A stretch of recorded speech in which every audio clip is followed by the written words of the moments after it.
Hey guys, it's your girl Kizzy Rock, and yes, Kizzy Rock is my birth given name. Happy Friday afternoon, guys. I want to say hey to all my subscribers, new as well as seasoned. I got a word for you. Tap in. So guys, what you're looking at is the cover of my book, a book that I wrote years ago. But I want to read an email to you really quickly from a gentleman who emailed me in regards to the book. Okay, so it says, Kizzy, as you would say, quote unquote, can I have an honest moment? I am one of, I'm sure, the many men who view your videos but never comment. If I'm honest, I was intrigued by your physical beauty at first, but as time went on, I realized that your spirit is just as beautiful. I think you are extremely wise, intelligent, and yes, extremely attractive. The main point of this email is I came across your book. One of my family members was reading it, and I noticed that you were on the cover. She started crying while attempting to explain the stories in the book to me. After she was finished with the book, she gave me the book, and I'm ashamed to tell you that I could not stop crying. I found myself wiping away tears, even though I was home alone. I'm sorry, I lost my train of thought. I'm a man, as you would say, all caps, M-A-N. I'm a man, and I could not stop crying. I just wanted to tell you, job well done, and keep up the great work. Okay, first thing first, thank you. Thank you so much. Truly, truly, truly, truly. I appreciate your compliment immensely. I'm glad to know that the book was able to touch your spirit. I will share with you that I am one of the women who find it extremely attractive when men are in touch with their emotions, right? That lets me know that you're human and you're not a machine, right? So know that I know society has conditioned men, some men, not to show emotions, but please understand that some women find that attractive. Next thing I want to say, every single man that I know personally who read my book had the same response as you, including my dad. In fact, he just called me last week and was telling me that he read it again for the second time. And he said, the second time reading it, he cried more because I guess, his spirit was more in tune. But that's not uncommon. Ironically, I've never promoted the book, anything. I had a download in my spirit to write the book. And this book has ended up in people's hands across the world that I never even thought it would end up in. All right, so what I want to do is I want to touch briefly on the different characters, not characters, but the different chapters in the book, right? The very first chapter, I'm not going to get too much into because this was dedicated to a friend of mine. The first chapter who passed on and now is in heaven, had a very, very a very rare form of cancer, bullied immensely in childhood. I took her under my wings and we were friends until the Lord called her home, etc. Okay, that's the first chapter. The other four chapters are about, or four or five are about encounters I had within my business. Again, when I speak on social media, 99% of the time, it's about how God uses me just on an everyday basis or just kind of more personal, not so much on how I'm used within my business. So I'm going to talk about how I was used for each individual. So I will briefly describe the chapters. All right, so first I'm going to talk about Tim. And of course, I didn't use their name, but I'm going to talk about Tim. When Tim contacted my company, he literally just needed some assistance, quote unquote, assistance, because he had arthritis in the knee, the left knee. Well, after doing an assessment and the whole 9 yards, come to find out he had stage 4 bone cancer, right? Started in the lung, metastasized throughout his body. So it was not arthritis. It was literally bone cancer, and they gave him 30 days to live. So you can imagine going into doing an assessment thinking you're about to bring staff in, train staff for a long-term case and 30 days to live. He was a very, very, very sick. Well, he was 82, right? But prior to retiring, he was a very, very successful highway design engineer.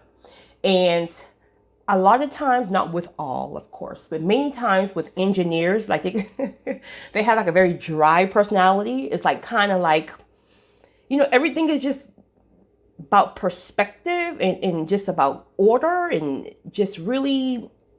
And he had that type of personality. He was very, very, very just dry. But he took a liking to me. I think I have a bubbly personality, and I think sometimes even the most driest humor tends to perk up around me, right? So fast forward. Of course, I have more details in the book, but just fast forward to how God used me with him. So within his last couple of days, right? Of course, I'd already got hospice involved, things like that. During his last couple of days, I just knew. I could tell he was ready to let go, but there was something that he was holding on to, which that's common a lot of the times before people transition, right? But at this point, the cancer had already spread, so now he was nonverbal. So he couldn't even tell me, right, what he wanted or anything like that. He was nonverbal. But I knew in my spirit he was ready to let go. Well, he has a son. He had two children, but the daughter was estranged for a particular reason. I definitely won't get into that. But he had a son who was in his 50s. But the son is more of that free spirit of, I'll travel the world with a backpack, with my guitar, right? And just live. But within some families, right, it's almost like, I want you to take on the business, or I want you to get into this field because everyone in the family is in this field. So the son was the opposite. So what I did notice when I would call for meetings and for, the son to come over, what I noticed is that the son was very, very timid around his dad. Not like afraid per se, but more so less like, I don't think I've ever been able to please you, right? Were you ever even proud of me? That type of thing. And so it was almost like he was still a shell, even though he was in his 50s, he was still a shell of like a little boy, almost still winning his father's approval, right? Now, no one said this to me. This is just what I'm picking up in my spirit. All right. So after the meeting, the son went home, the whole 9 yards. I started getting some downloads from the spirit. And what I got was the reason why this man, my patient, is hanging on is because he wants to say some things to his son, more so less like ask for forgiveness or let him know like, hey, you are enough, right? Keep in mind, again, very dry sense of humor, personality, as well as a manly man. Sometimes don't know how to show or express any type of emotions, right? Because your girl over here is like, tap in, So he wanted to pass upstairs in his man cave, right? Had a very, very nice, very nice home. But he had his upstairs that was like, his man cave, his recliner, his this, his that, things like that. So I had already called and got the hospital bed brought in, right?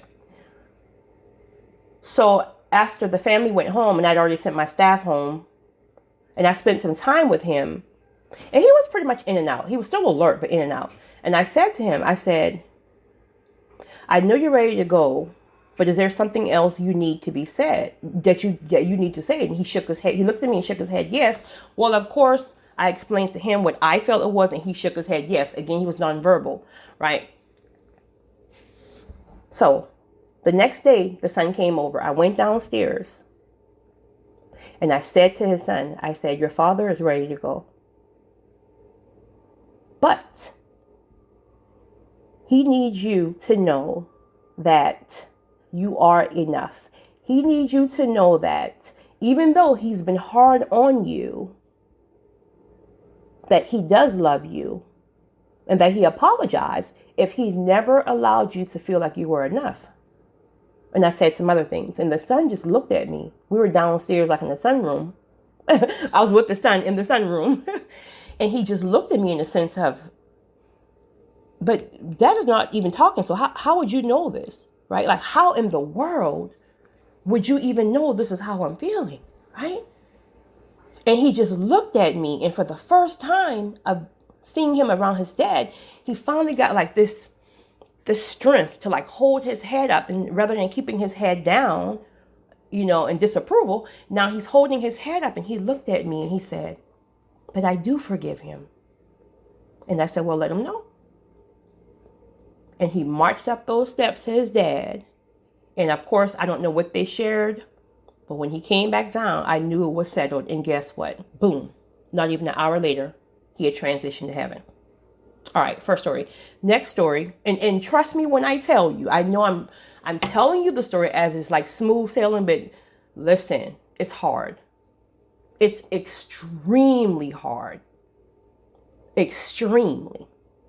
Okay, next story. Of course, again, I'm not using real names. All right, so I'm going to use Nancy. All right, so Nancy was a lady in her 80s, is a lady in her 80s, right? Okay, so she had a husband, but she was very, very determined to never put him in a nursing home, hospice, or anything like that. She wanted to keep him at home, which she did. She did. She took care of this man like nothing I had ever seen before. She loved this man. The purest form of love that I think I've ever been around, if I'm honest. Now, mind you, she's in her 80s as well, right? He's bedridden, but she walks with a cane, but still gets around pretty well. But very, very, very feisty. Very feisty. But what I've learned is that sometimes when you see people who are really feisty and like that angry and that, it's fear. It's fear. So she was so feisty that it was very hard to keep staff around, right? Not my staff, because she had called in a different agency at this point, right? But then one day I was downstairs doing an assessment. And when I looked at her husband in the bed, hospital bed, he's a cute, oh my goodness, he's passed on. He's the cutest old man, like the cutest, like seriously, the cutest, big ear, cute, respectfully. And so I can just see him looking at me. But anyway, I picked up some things in my spirit. And I said, as much as this lady loved her husband and as much as he loved her, he doesn't want his wife to see him transition, right? Because the wife mindset is like, listen, I'm going to be by his side 24 hours a day, but like for real. She was so tired that she wouldn't even sleep almost. This lady was broke down tired. So as time went on, again, there's more detail in the book, but as time, let's advance now to close to the end. So I would say 2-3 days prior to his demise, I was looking at him in the room, right? Because everybody had gone. She ran everybody off. At this point, it was just me and her. Me, her, and her husband. I had to shut my home down because I couldn't even get any of my people to go because she was just so quote unquote mean. But this is why sometimes I always say when people are mean and nasty like that, it's hurt. It's like they want to run you off, but she couldn't run me off because my assignment now was to God. God told me I couldn't go. Because, honey, if I could go, I would have left. But God told me I couldn't leave. So you know what happened? When she realized that everyone else had left, she looked at me and she was like, well, you just go ahead and go too. You can just go too. I know you're just going to, I just don't even want to just even think that you're going to be here because you're just going to do like the rest and you're just going to leave too. So just go ahead and leave so I don't have to be dealing with this up and down of emotions anymore about people coming in and leaving, right? That type of stuff. And I looked at her and I said, I'm not going anywhere. And she said, well, that's what they all say. I'm not going anywhere. Point blank period. I'm not going anywhere. So we can sit here and we can bicker back and forth, right? But I'm not going anywhere.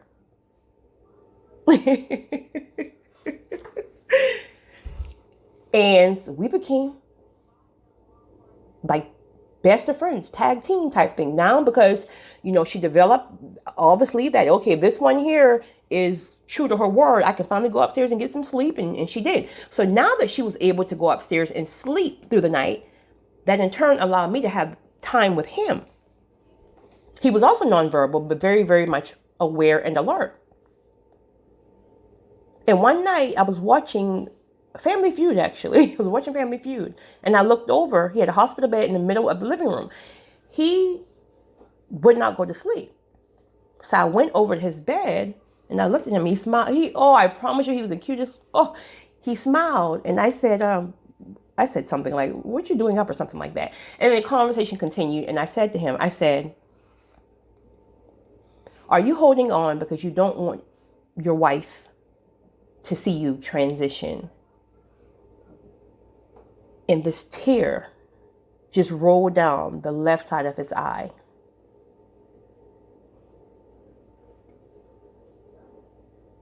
So the next morning, I was now leaving to go home for a little bit and then come back, right? Because she was now up for the day. His pressure was extremely low. So I went into the kitchen before I left. I said, I know you don't want to. I know you've had a bad experience with the hospitals. I get it. But he needs to go. And she looked at me in the sense of, he's not doing it. He needs to go to the hospital.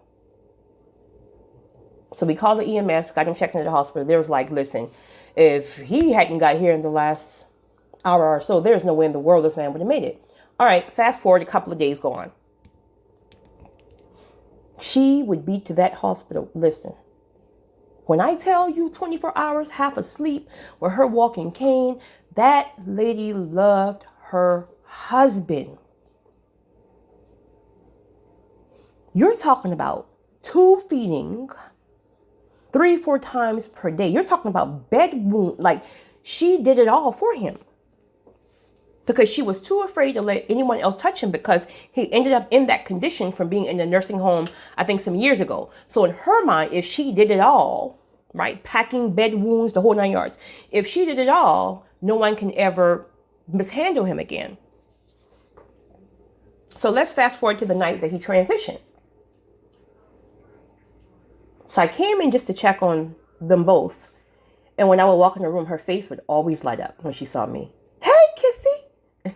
You got me Kissy. And so I said, called her name. I said, I know you want to go home. I said, go ahead, take a break. I said, I'll make you a promise. When you go home, before you go to sleep, call my cell phone. I'll put the phone to his ear so you can tell him good night. And she said, that's a great idea. And she was so happy. And she went over to him. She hugged him. She kissed him. And she said, I'm going to call you and tell you good night tonight. And he just smiled, right? She went home. I knew he didn't want her to see him transition, but I didn't know it would be that soon. So when she went home, all of a sudden, when I looked at him, beep, beep, beep, beep, beep, beep, heart rate sky high. Sky high. Pressure, listen.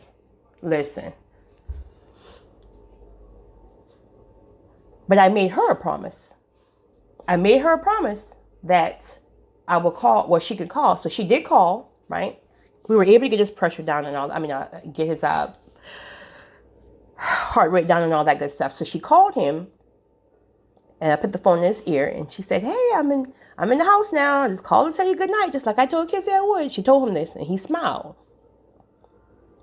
She said, good night, I'll see you in the morning. Soon as I hung that phone up, gone. So I had to call her back. And at this point, it's probably about, because a couple of hours had passed from the time that they spoke, from the time that he transitioned. Probably about 1 a.m. And when I called that phone, when she answered that phone, she knew. She knew.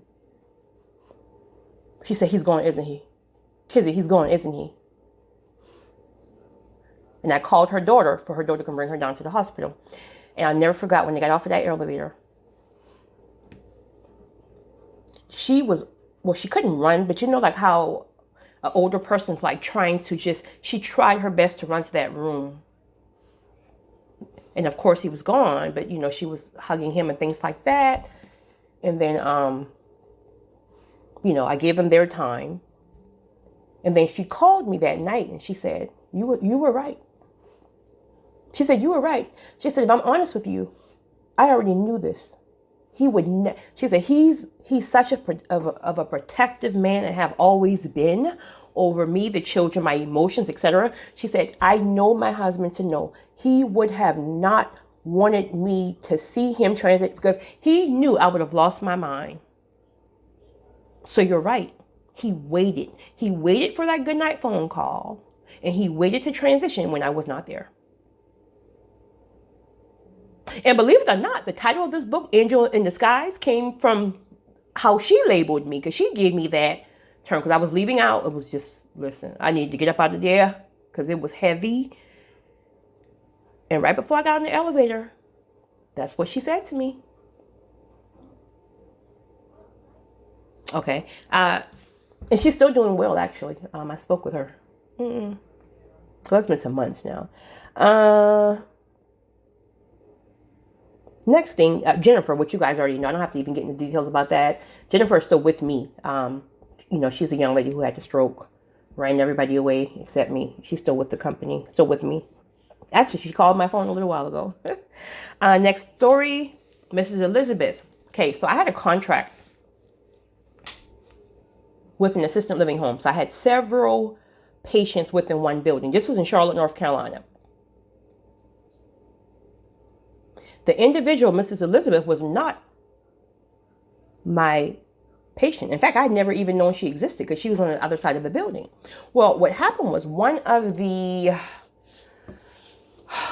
manager of the facility, she ran the facility itself, right? Some type of emergency happened or something, and she came. She was a little frantic. I don't know. Something had happened within her family. But it was late night, and I happened to be the only one in the hallway at that time. And she explained to me what was going on with her family. And she's like, but Mrs. Elizabeth, she said, I need your help. I really need your help. I know she is not, you know, with your contract. I know you don't even know her, but she is in her last hours of dying, and her children, or her daughter, I should say, and her son-in-law, they're out on a cruise, and the cruise is, I think it was one of the Alaskan cruises, so they were nowhere to be found, whatever the case may be. Keep in mind, even though I'm in healthcare, I have a fear of when my patients transition. Usually I've already had hospice in place, things like that, before that even happens, but there have been a couple of times where it happened on my watch. You know, I know it's a part of it. However, I had a very traumatic experience in childhood, so I just, right. So when I opened the door, I mean, she already had the death rattle. This lady was struggling. She was just trying to hold on to something. And of course, a lot of the times it is going to be their children, right? So I went in the room, turned all the lights on. I gave her a bath, brushed her hair, turned on some worship music. Mind you, she had all scriptures and everything on her wall, as well as on her pictures, things like, so I didn't just jump in and just like force God on her, right? She was already a believer. It was all very obvious. So as I was brushing her, now she was out of it, right? But still alive, of course. Don't let anybody tell you that hearing is not the last thing to go. Hearing is the last thing to go. Trust me when I tell you. So then I kept thinking, like, in my own mind, my own physical mind, physical limitations, right? That she's just waiting on her children, because that's kind of like almost a natural thing to do. But then when I was able to tap into the spirit, she wanted somebody to pray with her through. She was in a room by herself, right? I don't even know who was there prior to me, but it just, I mean, So as I'm brushing her hair and as I prayed her through, I held her hands, prayed with her. I also told her that I will be sure that I leave a note for her children, etc. Transition. So yes, potentially she was waiting on her children, but just to know that, okay, there's a good chance they're not going to make it back in time because they were like gone somewhere. And to know that they will know, right, that I wasn't alone. And also someone to help pray her through the other side. Because again, we don't know what's on. Listen, you still got things going on here, right? Your kids, your family, your work, the surroundings, all that stuff you can still hear. But then you still can see, your loved ones in heaven or whatever's on the other side. So there's like a tug of war type of thing. So sometimes they're afraid to let go. So that was a very, very short, that was literally a half of night assignment. That was nothing long. That was just something I was used, and etc. So that was it with her. Lastly, Mrs. Catherine, I changed the name from the book. Oh my God. Woo! If I'm honest, probably the toughest assignment that I've had yet. So when I met her, 5 adult children, but you know how that can be. When I did her assessment, I'm talking about in a chair, just severely depressed in a recliner. Never leave the recliner. Just severely depressed. And of course, her kids or whoever, doctors got her pumped up on medications, all that stuff. But nobody wanted nothing to do with her because she was so mean and so nasty. And my God, she was. But she met her match. Lord forgive me. But I had one too many times with her. But I knew I couldn't leave. I was assigned. I could not leave spiritually. This lady did everything in her power to run myself and my team off. And one day, I just had enough. I was sleep deprived. All my girls already gave up on me. Not gave up on me per se, but I respect it. I respect it, right? I had enough with her. In her mouth. She was very nasty. And I got a chair and I pulled it up in front of her recliner. And she looked at me with these evil, demonic looking eyes. Beautiful lady. Right? I'm talking about like completely white head of hair. Right? I'm sure it was blonde or brown at some point. But completely white. Snowfall, long hair, high cheekbones. Absolutely stunning. But demonic looking. And I pulled that chair up in front of her. I said, listen. Now, I done been here 7 days because I can't get nobody else to come in here. Okay? Your own kids won't come in here because you're nasty. I know what you're doing. You are attempting to run me off because I know you were very in love with your husband and he passed away. So you are afraid to let anyone get close to you because if you decide to open up, they will potentially leave you. Now, you can sit here and keep acting the fool. I'm not going anywhere. Point blank, period. Get used to it. I'm not going anywhere. Point blank, period. And she just looked at me and she sat back in her recliner. Like, 'cause she had kind of sat up to talk mess. And she sat back in her recliner as in, Lord, I met my match up in here. Well, fast forward. Okay, let's go 6 months in.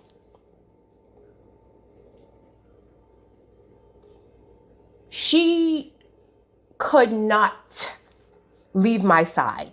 This lady had love. She had developed a love and attachment with me that anybody who was working, they had to call my phone. I had to come and see her. Like, she loved me. And right before she passed, right? We had just came. I came by. I sent my staff home to give them a break, and I came by to take her out to dinner. So when we returned, she also had COPD, right, which is breathing issues for anybody who's when we came back, she sat in the living room because she couldn't make it to the den. She sat in the chair, and she was breathing very shallow, and she said, "I think I'm going to die soon." And I said, listen, God don't want none of that nonsense up in heaven. You just too messy. You're just too mean. God is not taking you. I was just being joking with her. I was like, God's not taking you anywhere because you're just too mean and God don't want that foolishness in heaven. And she started laughing. And she said, no, but I'm serious. She said, but you're absolutely right. I said, what do you mean? She said, I've done some things. I've done some things in my life. She said, I'm 85, but I've done some things in my life and I'm just not proud of, and I've not been the nicest person, and I'm not, she shared some things with me, and I told her, I said, listen, have you asked for forgiveness yet? So we did that. I prayed with her and I prayed for her.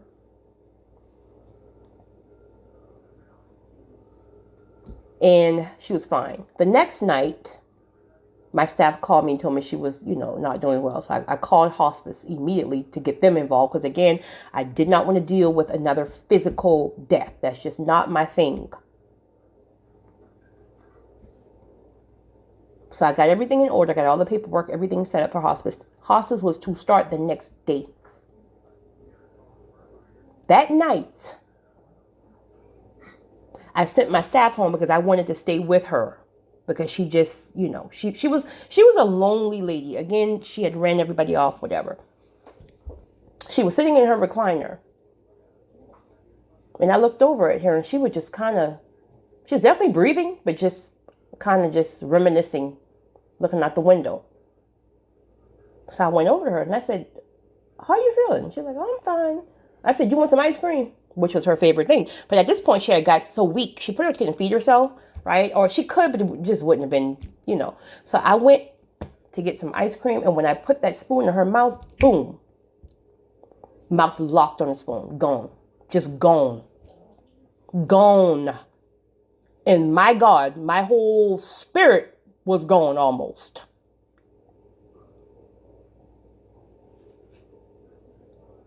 And she had shared some things with me, again, that she had not been too proud of. And I promised her I would share that with her children, which I did, which was apologies and things like that. She didn't get into too much detail about what had happened and things like that. But I was able to relay that to the children.